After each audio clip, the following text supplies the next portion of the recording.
Owning your own business, running your own business, leading people, it is hard. But the only way that you succeed is don't quit. Don't give up. It's going to get hard. You've got to come up with how can I make this happen? So, hello, everybody. I'm super excited to speak with Phillip Eastwood. He is the owner of Tipping Hat Plumbing, Electrical, Heating, and Electric in Denver, Colorado. So, Phillip has over about 92 employees, 60 trucks on the road, and is going to do between 27 and 28 million in revenue this year. Philip is a client at Proven Marketing now, but I remember one of the first things that his marketing manager said to me about Philip, and this is the reason I wanted him to come on the podcast, was she said that Philip is one of those guys who just immediately has an answer to any question that comes up. And I know that doesn't come, at least for me, I know it doesn't come naturally. That comes from years and years of deep thinking about different problems and aspects of the business. And it was one of the main reasons I wanted Philip to come on the podcast today. So, Philip, welcome. Thanks so much for being here. Yeah, you bet. It's a pleasure. I wouldn't say that I have every answer, but I will figure out the answer. And with experience, in this industry, I do have a lot of answers at my sleeve. Yeah, yeah. Well, that's like a great place to start, because when you said that, like, I'll find the answer, it reminds me of something that I had heard from, oh goodness, what was his name? It was the owner of Parker and Sons in Phoenix, Arizona, um, Paul Kelly.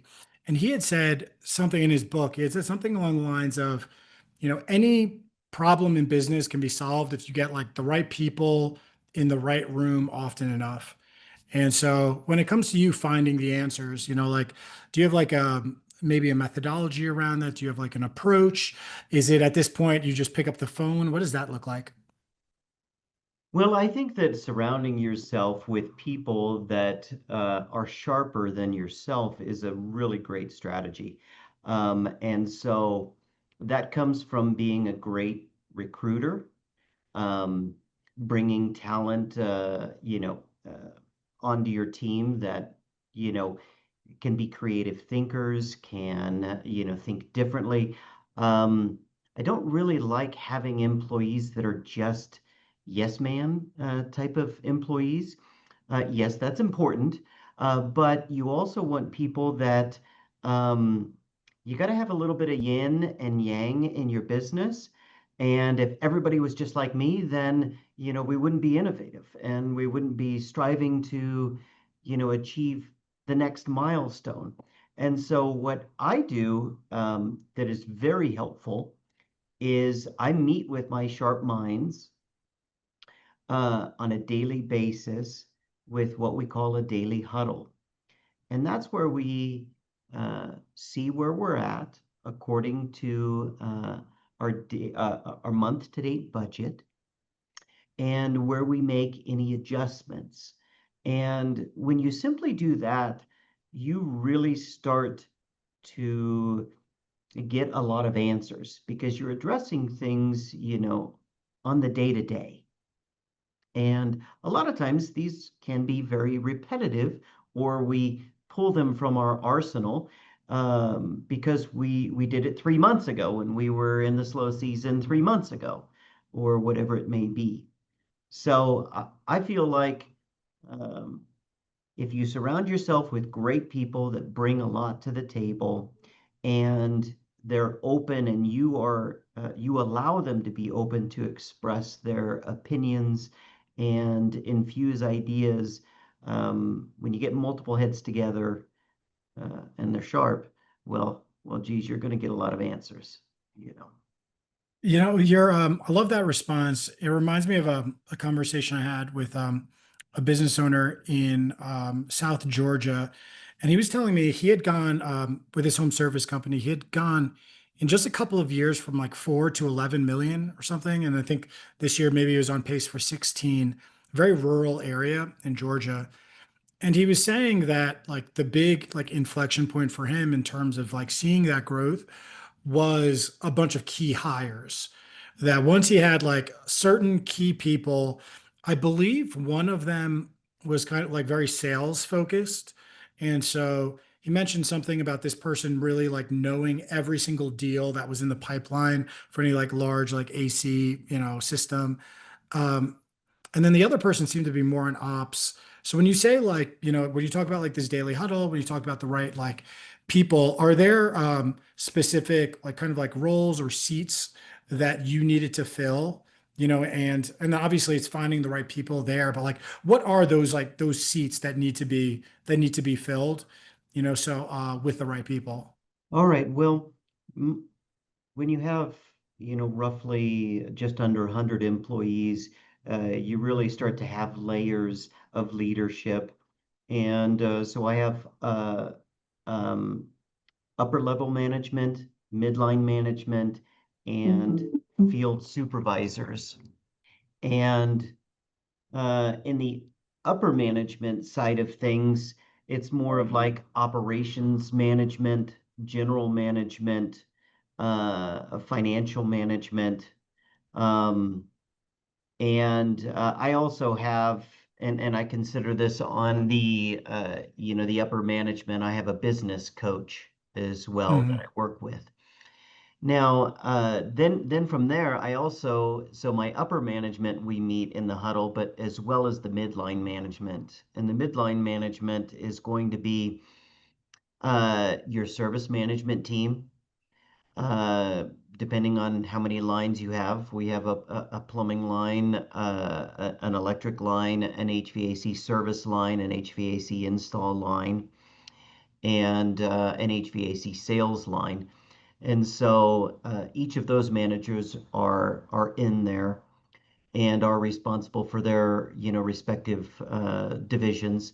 Then I have a call center manager, which is we call it lead qualifying. So we're qualifying the leads that we place on the schedule, and then we have a revenue distribution manager, or some people call that a dispatch manager.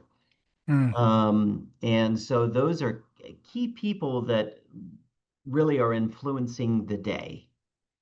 And it's taken me a long time to develop this team, but I really believe that it does come from being a great recruiter.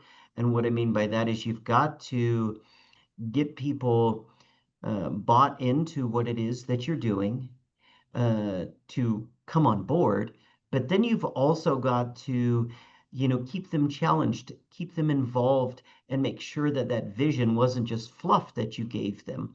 So bring them into your fold and, create a great culture or continue to, to add to the culture that's there. And so it's taken me a long time to have great people, surrounded by, that I'm surrounded by. Yeah.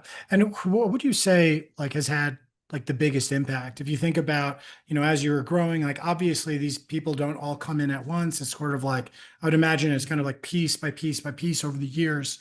Were there any points where you're like, one person involved or one role that was, you had like a great person in there where you really felt things move forward? Or, what did that look like? So I have been the president, but also the general manager of the company for a long time. So, and one of the most important roles that a general manager takes on is, once until you get to a certain size, the general manager typically is also the sales manager. And so I like to state that the sales manager is pretty much like second in command. So if Mm. GM's out, sales manager is running, the whole show. And so I was the sales manager for many, many years, above and beyond all my other general manager duties. But once you get to the point where you can start to either promote within, I tend to find that that's the best way because these are people that are already bought into your culture, your creed. And these people, as long as they have, the drive, I can teach them the skills, then it's a lot easier to promote within because bringing people from outside that may have a great resume directly into these leadership roles, I've struggled with that, over the years. Mm, They could be great, but their vision is left field, mine's right field. And although yin and yang is great, but we've all got to be on the, on the correct bus heading in the right direction, or, yeah. you know, there's some chaos. So I would say the sales manager role is and has been uh, a key role to growth. And I've had, you know, three, four of them over the last, 6 years. And they're all still with me, but in different roles now and in more of uh, either operational or sales role or general manager role. Um, so sales management is, I'd say that's a fundamental position where you can really take your company to the next level, um, in revenue annually. Yeah, well, I would imagine that having really great sales management, it means that, you're simply making more from every lead that comes in. Is that like an oversimplified way of looking at it? Is that kind of, like how do you look at it, I guess? Yeah, that is a spot on, view of it. Um, Really, it's about um, leading by example. My sales manager and managers have also been working managers over the years. My current sales manager is also a working manager, meaning he's out in the field so he doesn't lose, you know, uh, the skills, Yeah. those soft, skills that you need talking with customers every day. And so,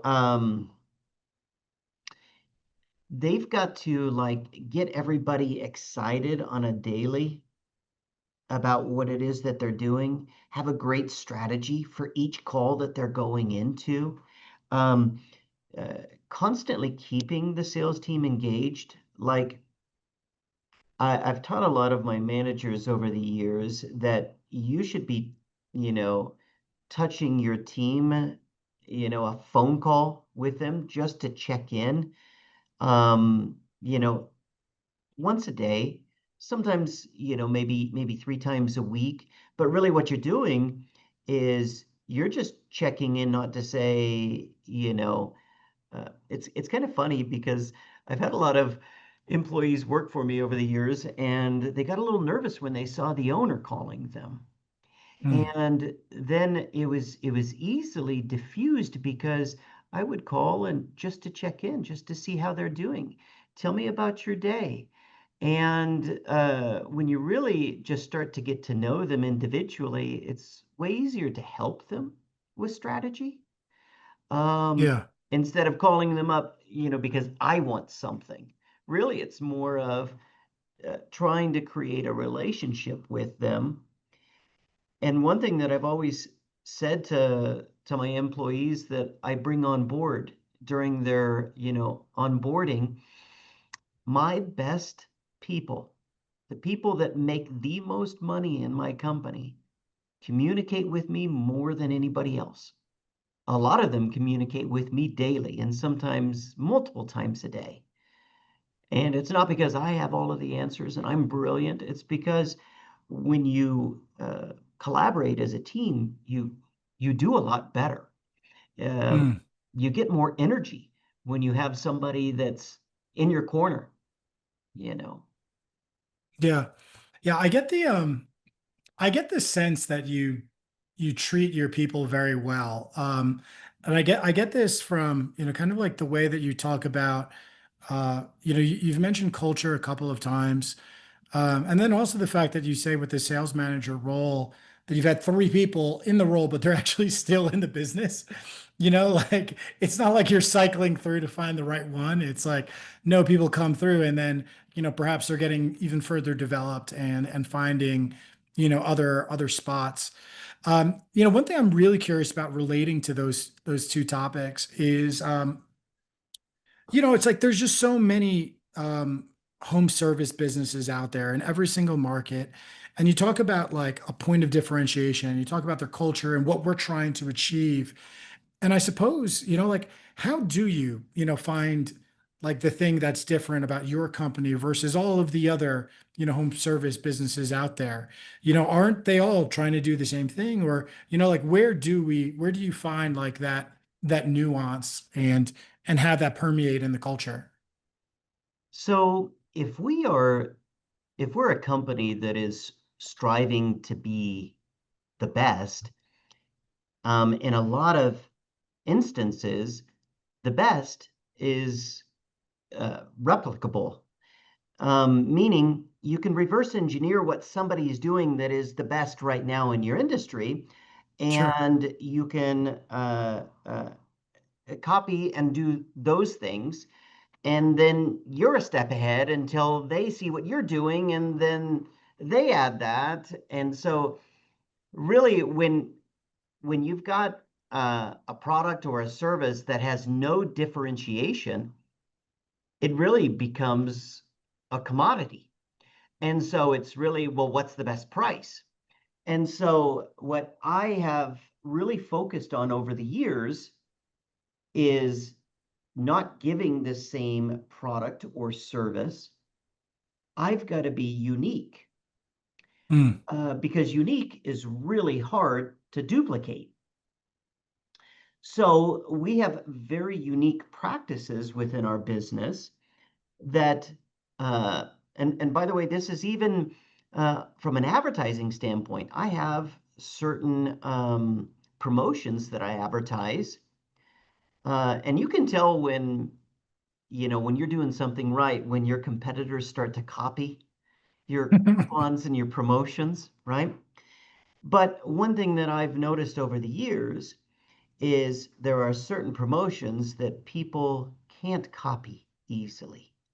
In fact, I've got, about a half a dozen that you people can see the ad, but they have no clue how to properly execute it. And so one of the things that we focus on is being more thorough than everybody. mhm, Um, and it comes down to, I spoke just a little bit ago about creed. Creed is something that um, sometimes you even have a spiritual connection because it's something bigger than yourself that you feel deep down that you need to, you know, uh, achieve or bring to your life and others' lives. And so our creed is to protect the health, safety, and comfort of our community. mm, And that sounds pretty basic, but you've really got to have your heart in it, that you are in it to serve them because we have substantially more knowledge than our homeowners. And when you have more knowledge comes more responsibility. And with more responsibility, it's really easy when you do plumbing, electric, and heating and air conditioning for a technician to go on with blinders up and just stick and focus to their discipline. sure. Well, one of the things that is not so easily duplicated as well is we cross train between the divisions. In fact, all of our meetings, we hold them together so that electricians learn plumbing. And it's not necessarily that they're going to be a plumber, but they are going to know all of the critical health and safety and comfort elements of plumbing, as well as Mhm, plumbers electric and HVAC and plumbing and electric, all of that together. So we teach our people how to take down the blinders and really just care about the people that they serve. And the cool thing is if you care about the people that you serve, you will do a more thorough job. You will help, protect them in their home, their sanctuary. mm, And in turn, money follows. Long story short, we try to be unique so that other companies can't duplicate what we do. And in turn, we are able to ask and receive the price that we ask for. instead of Yeah. just racing down to the bottom. Make sense? Yeah. It does. It does a lot. I'm very, very curious about, your journey, to this point, Philip, because um, I mean, how many people start a home service business versus how many of them exceed $25 million in revenue. It's not everybody, and so when you kind of look at like could you maybe walk people through like how you got started in the industry, and maybe like some of like the key points along the way that have kind of like shaped to where you are now? Sure. So my path is a little unique compared to a lot of other owners. A lot of other owners, they typically were technicians. Hmm.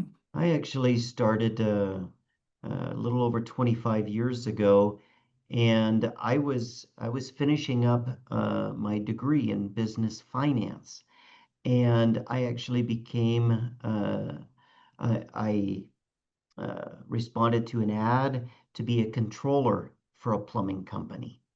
Mm, Um, the financial side of the business or businesses have always come easy to me. I'm good with math. I enjoy math. Um, however, um, it's not my passion. And so, but you can really get to know how a business operates by simply understanding, the financial workings of business. But sure. also, we also know a lot of the companies that are run solely by the dollar, by accountants or financial Private equity individuals. companies.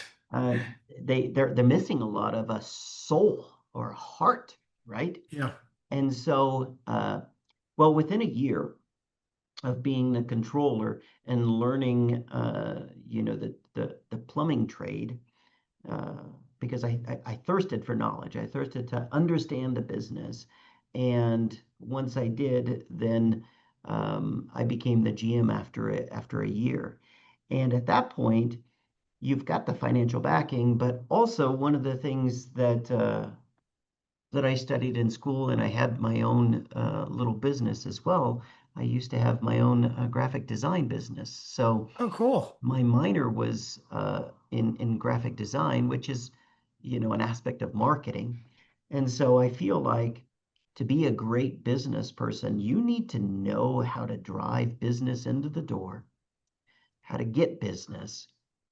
And then once you have the business, how do you maximize that business? And so as a GM, you really need to uh, influence those to to achieve excellence, and because you got to bring leads in, but you've also got to have a great vision, and you've got to be able to sell. And so as a GM, you've got to sell people on our products, on our services, on how we do things, on how our installs work, on how our warranties are, what they are. And so Mm, as a GM, you really start to, have the ability to help direct the company. And so I was a GM at that plumbing company for 5 years, and it was actually a really a fun time because um, we used to do a new construction, we did remodel, we had a Home Depot contract where we did, mm, 40 something stores, every store in the Denver metro area. And I also had a service department. And, when you start to take a couple licks, like for example, a big contractor going bankrupt and stiffing you oof. for hundreds of thousands of dollars, you start to shift away from the roller coaster of new construction or remodel work where you're working with general contractors that can easily out of business, or even big box store contracts. You Mm, know, I used to do 25 water heaters a day with Home Depot. And when they decided that they wanted to open up their national service, they dropped all of us big contractors, and I had to let people go. And so during that time period, I shifted solely over to just taking care of homeowners, residential service and repair.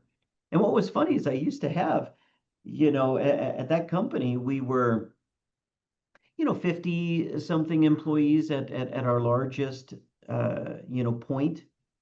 This is when you were And still general manager. yeah, Okay. yeah. And 50 something employees. And then because of all of these problems, and I remember one contractor stiffed us for 400,000, and that's, oh my goodness, that's Yikes. painful. And so little by little, I closed down divisions and grew the service. And it was so funny, 50 employees out in the field, and I shifted everything to service. At the time, service had three, when I had new construction and remodel, and the Home Depot, service was the smallest, three. Hmm. Well, now service was the only thing that we did, and I was at 15 trucks.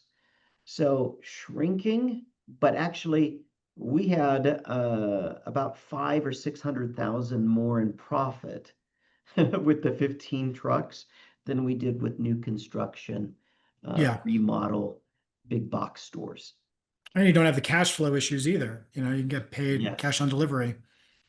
And so it was really, it is great. And by the way, this is when there was this big movement for flat rate pricing and or straightforward pricing by the job pricing. And in the early 2000, late 90s, early 2000, that's when that really became, it kind of shifted our industry. And I Mm. was, you know, a blessing. I was on the forefront of that. And after 5 years of doing that, I moved on and became a general manager of a plumbing company that also did HVAC and electric.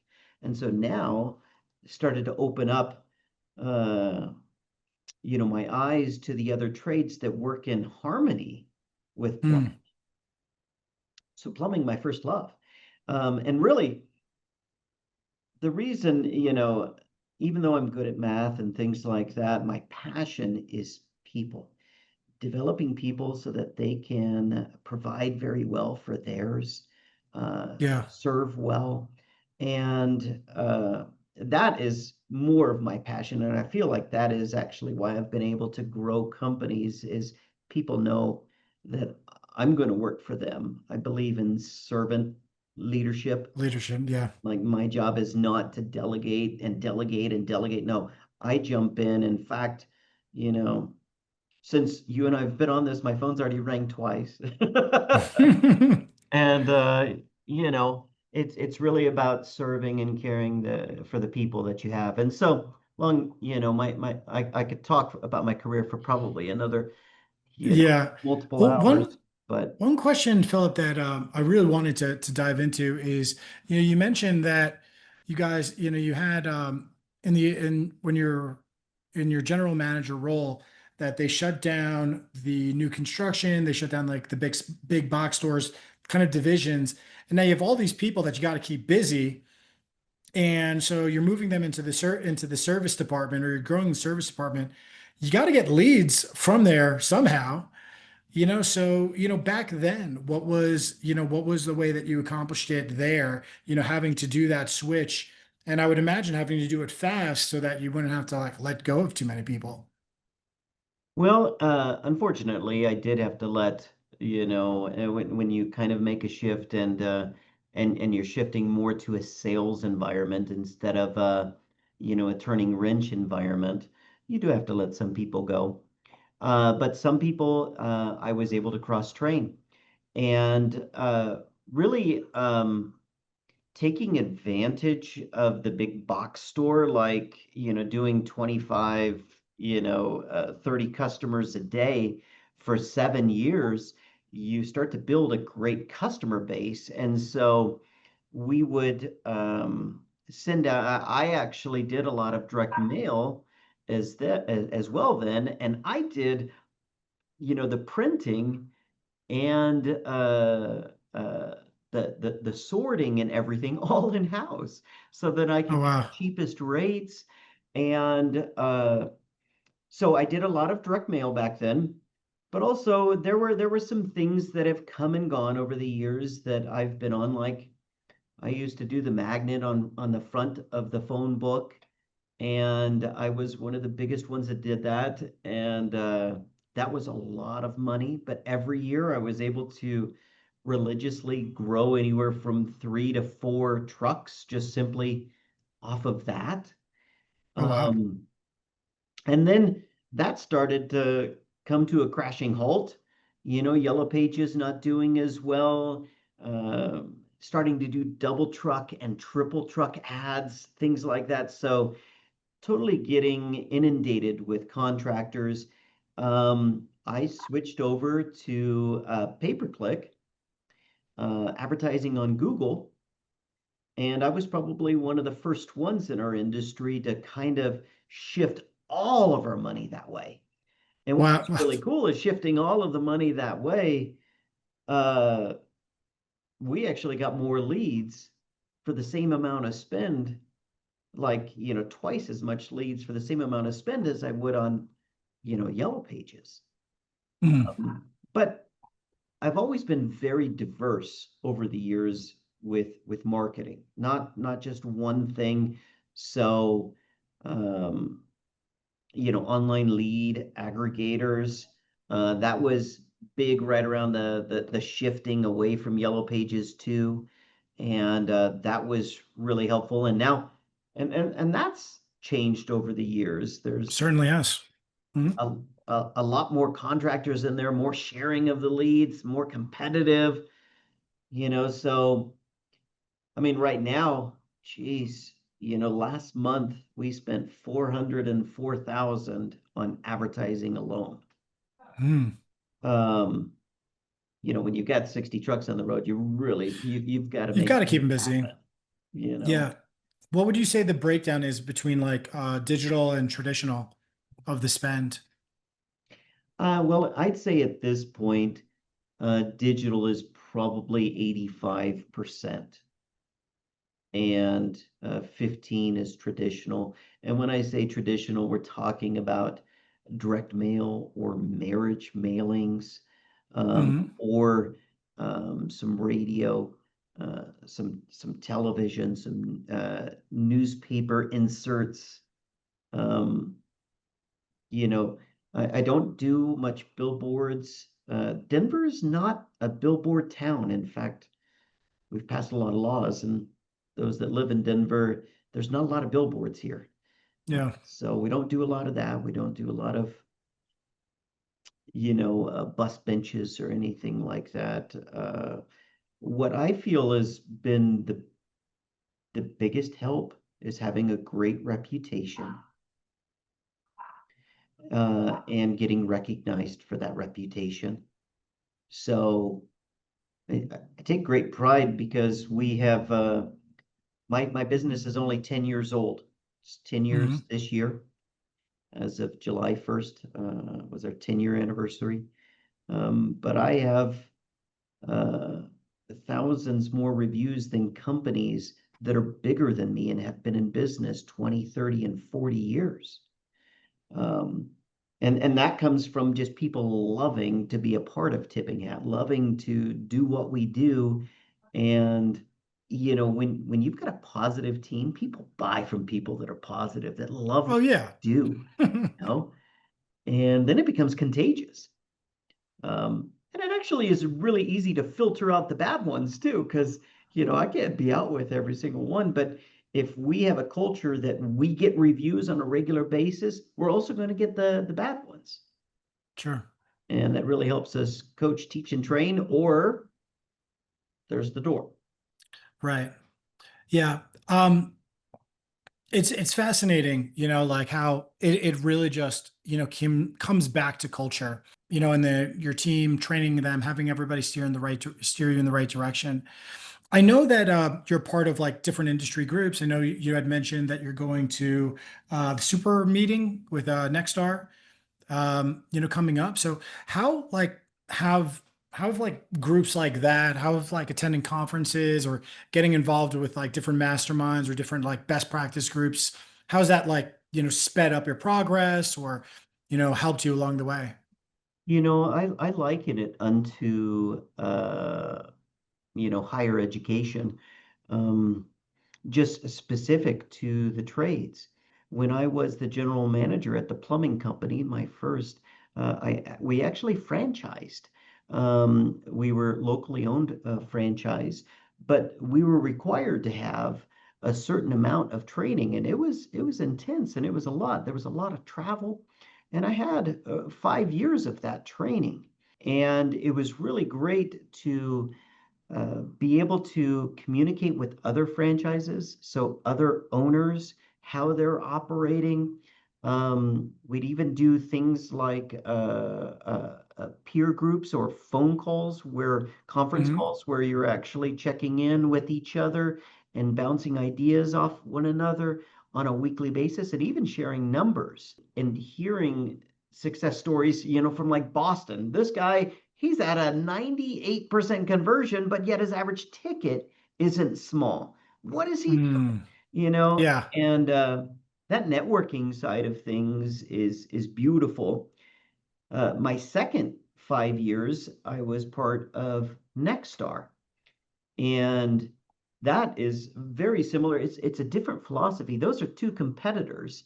Competitors, just like tipping hat, I want to be unique. So I want to do things a little bit different than somebody else so that it's not easily, as I mentioned, duplicatable. Yeah. Then I started my first business. I actually partnered with an existing business and added HVAC and added electric. And when I did that, I was not able to be a Nexstar member. They vote you in per each region, and this region was full. Well, it just so happened that, that business, my partner bought me out. I only, I started that business. There was like 3 trucks, and by the time I left, there was 25 trucks. So that was 2 years later. So Whoa. very quickly, and in turn, my partner he wanted to buy me out, and he did. And so I had to start all over again. And when I did this time, I started tipping hat. About 5 years into tipping hat, I got a phone call. And I got a phone call, hey, one of the members just sold, and we've got an opening. We always worked well together. In fact, it was the president that called me at the time, and he used to be one of my business coaches. So we had a really good relationship, and I became Nexstar again. So now I've got about 10 years of being part of the Nexstar organization, which is a better business practice organization where there's about 700 other owners like myself that just do residential service and repair work. So like for like. And not only do they give us training and give us help, but also they really help facilitate the networking. Our industry, I mean, if you come back to the creed, right? I love when people right here in Denver do great. Okay. Mm, Plumbing companies, HVAC companies, electric companies, because what we're doing is we're raising the bar and the standards, for everybody. And so if I can, collaborate with somebody even locally, sometimes they're a little bit more reluctant as well as I am, but I can collaborate with somebody in Phoenix or New York. You really start to fine tune your business and you start to see best practices and you start to share best practices that you're doing. sure. It can be, well, it is very powerful. I would highly recommend, joining organizations like that, even if it was just for the rebates. I mean, rebates alone, I like I probably get 150 to 200,000 alone annually just in rebates, just being part of the organization. Oh, it makes it a no-brainer at that point. That's for Oh, sure. yes. Yes. You mentioned kind of like in passing that with that business, you had gone from like 3 to 25 trucks in about 3 years.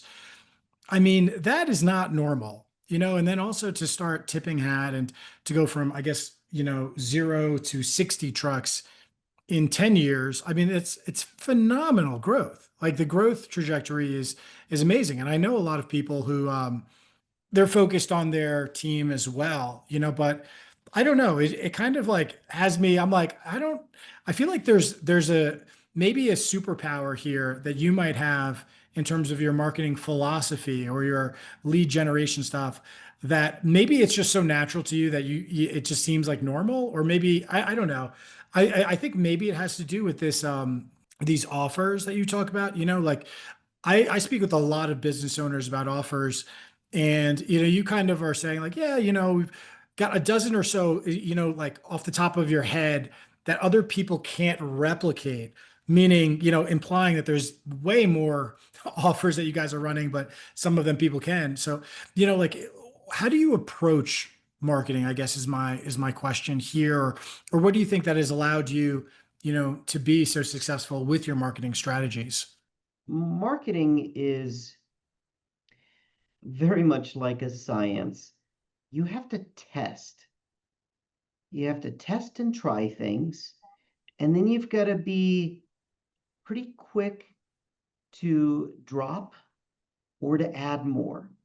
So I am constantly testing new things.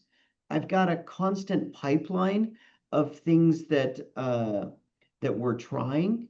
And then so when I started tipping it, I had a distinct advantage. I'd been doing this for 15 years previous.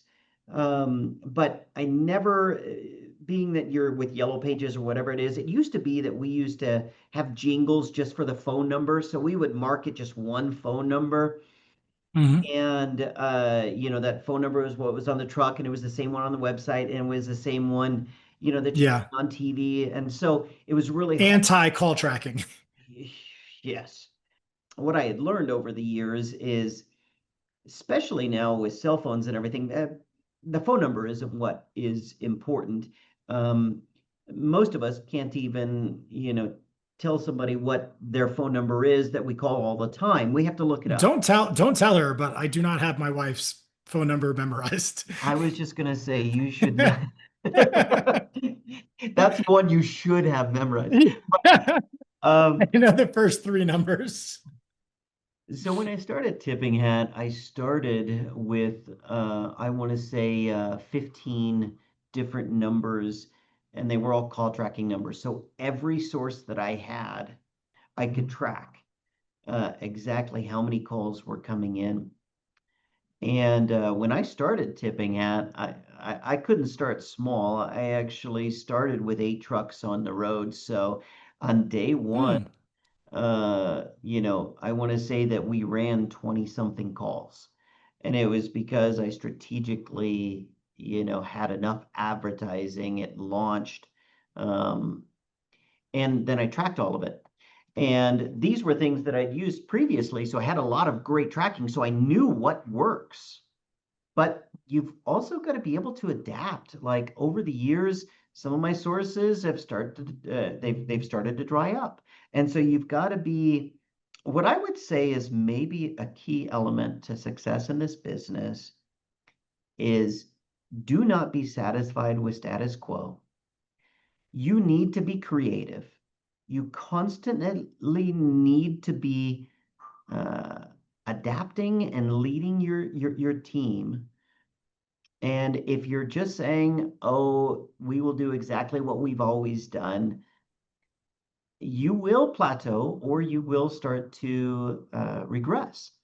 Yeah. Um, so if you want to grow, and by the way, I don't want to grow just for my ego and my pride.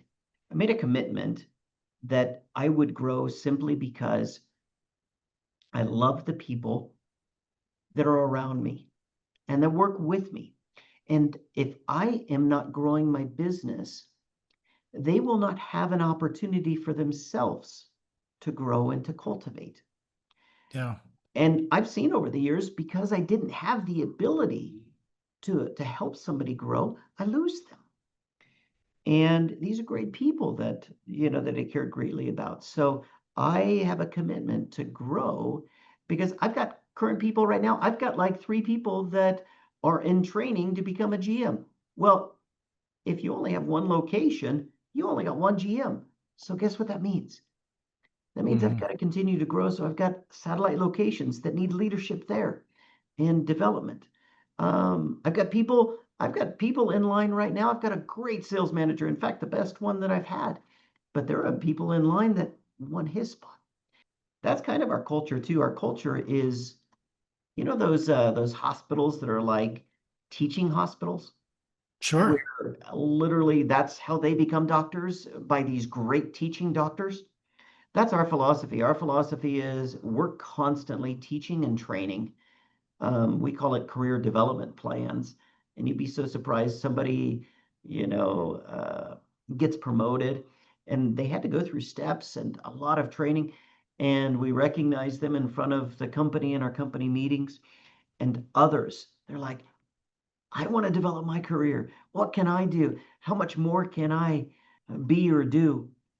And so you've got to, I mean, marketing is the booster to all of that. I mean, if you don't have leads, you can't add more to the sales team, Hmm. add more to the install team. You can't add more management.